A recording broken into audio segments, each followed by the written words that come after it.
welcome back to the Week 7 Toilet Bowl recap rankings, whatever you want to call it. We are going to start things off at number 10. We have Eric. Injuries have absolutely killed your team this year. Everyone is underperforming on your team, even the star players that you took early on in the draft. There's just nothing you can really do about it right now. Your team is just getting cooked. QB is good. Jalen Hurts has been fine for fantasy, even though he doesn't throw for a ton of yards. He'll get you a couple touchdowns, especially a rushing one. Your running backs are shaky. I think that's really where your team is struggling. You have a lot of good receivers. So you have plenty of receivers that are good, decent, all of that, but you lack running back. I think it's time for you to make a move. It's just time to make some moves. You got to try to win now or your season's just cooked. I mean, there's nothing else we can do. Moving things on to number 9, we have Cam. You finally traded away one of those Ravens players, but you didn't get the haul that I think you should have tried to get. I think you should have tried to mull a couple more offers around just because you could have gotten more. In my opinion, at least, I think you could have gotten a lot more.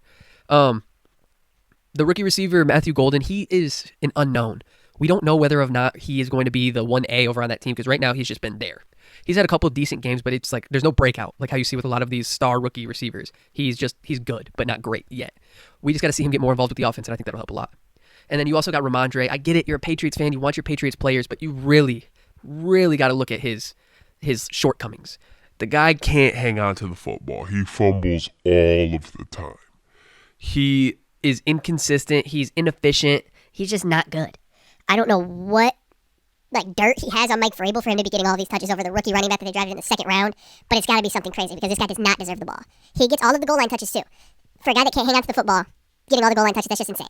So it'll be fine, and especially because he's on your favorite team, it makes sense for you. But those two guys were not the haul I would be looking to get for a good player like Zay Flowers. Receiver injuries have been killing you, so I understand trying to make a move and trying to get some depth in because you've been getting killed by those, but it's just scary hours. And then your QB is your biggest strength. Lamar is amazing, but he just has been hurt. So once he gets back on the field, I think your team could start turning it around. And then, I'm sorry, I missed this for Eric. I'm very sorry about this, but it'll be included. I'll add it somewhere about the points for and points against. I'll say it for everybody after this, but I forgot. So points scored this year is 811, which is yikes. Not good. When there's a team that scored over 1,000 in the same amount of weeks, that's scary. And then 944 points against. Then next we have number 8. It's Walker. You did just make a trade, so this could change. Your team could start getting the breaks, but you just haven't been getting them, man. I don't know. You have Rashee Rice, who you've been very patient on, and he rewarded you with 2 touchdowns, but is that able to be replicated? I don't see him scoring 2 touchdowns every single week for him to get all those points. I mean, he was very touchdown dependent that week. It is his first week back, so I'd give him some time, but it's not looking great. This is the part where you haven't been getting the breaks with your players scoring a lot, but you have the least points against out of the entire league. People have scored the least amount of points against you, yet you are having a negative record. I mean, it really just it doesn't make sense to me. Your team's good and well-rounded, but it's just very volatile. You're feast or famine. You're not going to be a super consistent team. You're going to win by 80 or you're going to score 110 points and you're going to lose. Points for, 884. Points against, 834. Number 7, we have Dylan.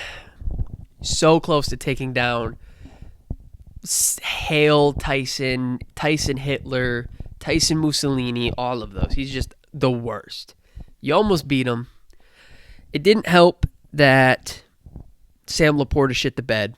I mean, he scored, 2.5 points, 3.5 points?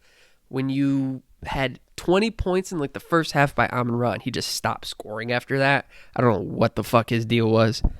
The Scadaboo trade was very even. I mean, Walker got Devontae, who's been on a tear, and you got Scadaboo, which you needed a running back after losing James Conner, and he's filled that role and then some.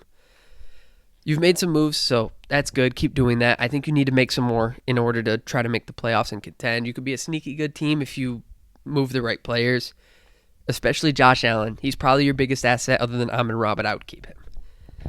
Points for, 913, so pretty good. And then points against 858. Number 6, we have Michael. You do have a better record than some of the people that will be higher than you, but you have less points scored than both of them.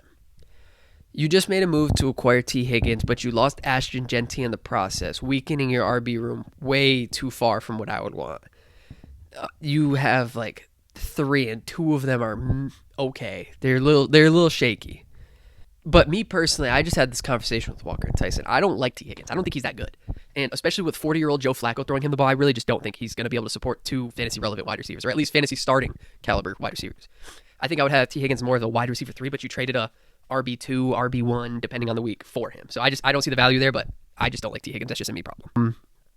You do have basically a free win this week. Dylan's whole team is on bye with Laporta, Amon-Ra, Stafford, like all, and I think ETN too. His whole team's out, so you basically have a free win. Points for 884, which back under 900, and points against 868. At number 5, we have Brody. You live and die by the Atlanta Falcons, which is a terrifying place to be. I would not want to be in your shoes in this situation.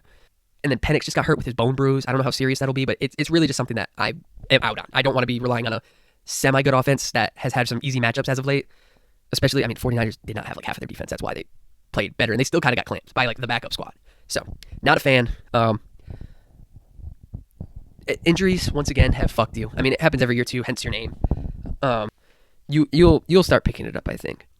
But I would want to acquire another receiver if I was you. But your team. Points for 935.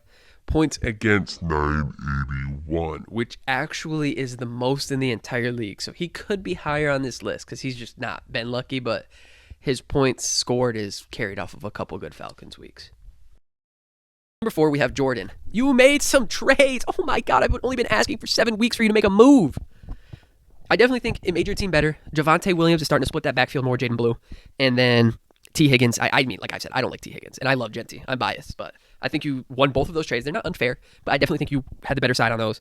And you filled a dire spot with Zay Flowers getting a wide receiver. You needed another receiver. I think this team now has the upside to make a good run into the playoffs. Achane, James Cook, Jeanty, and more. All are fantastic running backs. And then now you have Zay Flowers added with a couple more receivers, and you're streaming tight end, so maybe that's your weakness is tight end, so maybe go make a move for that, but you already made 2 trades. That's plenty. You just cannot afford an injury. If you lose one of your players, your team will crumble. Points for 928, points against 891. At number 3, I have Jared. I have myself. I'm not going to overreact off of a big win against him when he didn't have all of his players, so I'm going to put myself here. Jamar Chase is back-to-back spectacular weeks from my guy, looking like the number 1 overall pick, even though I got him at 3, but he's been looking fantastic. I've been so happy to see him playing with Joe Flacco. Joe Flacco was like, fuck it, Jamar's down there somewhere. He had 24 targets. 24 targets. His reception line looked like a Jalen Hurts passing line. 18 for 24, 180 yards and a touchdown. That's Jalen Hurts. Fantastic. My only problem is running back, which is like, oh, poor me with a little violin because I have Jonathan Taylor. But after that, Chuba's splitting time with Dowdle. Aaron Jones is coming back to split time with Jordan Mason. So it's like my running backs aren't what they were a couple weeks ago. I really am going to try to have to make a move, try to trade off Johnston or one of those guys for a running back. I need one. But my problem is I've sent out these deals and nobody's really accepting them, biting on them, nothing. The only person that sends me offers is Walker when he sends me 2 backups for my starter all the time. So it's just like, somebody make a deal with me, please. I'm begging. I'm trying to win this motherfucker. Points for 987, second place on that, and then points against 949. And then at number 2, I still have Kless.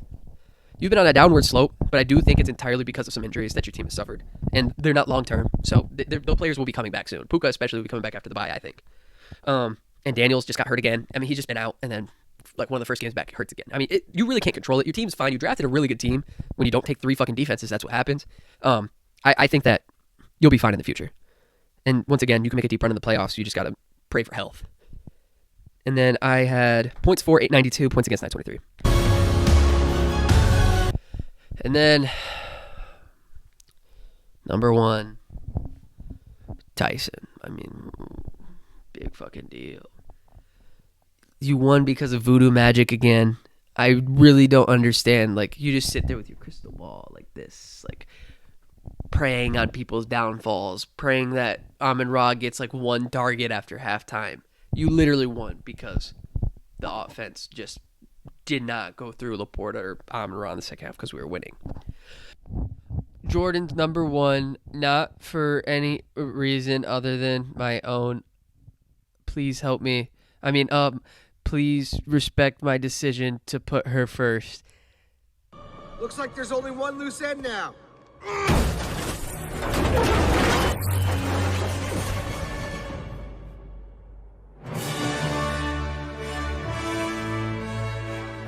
Please, let's have a little respect for public transportation.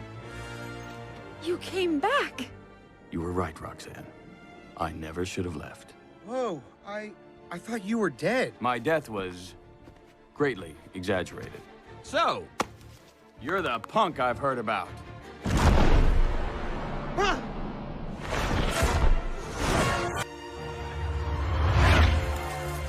Megamind. Going somewhere? Besides jail?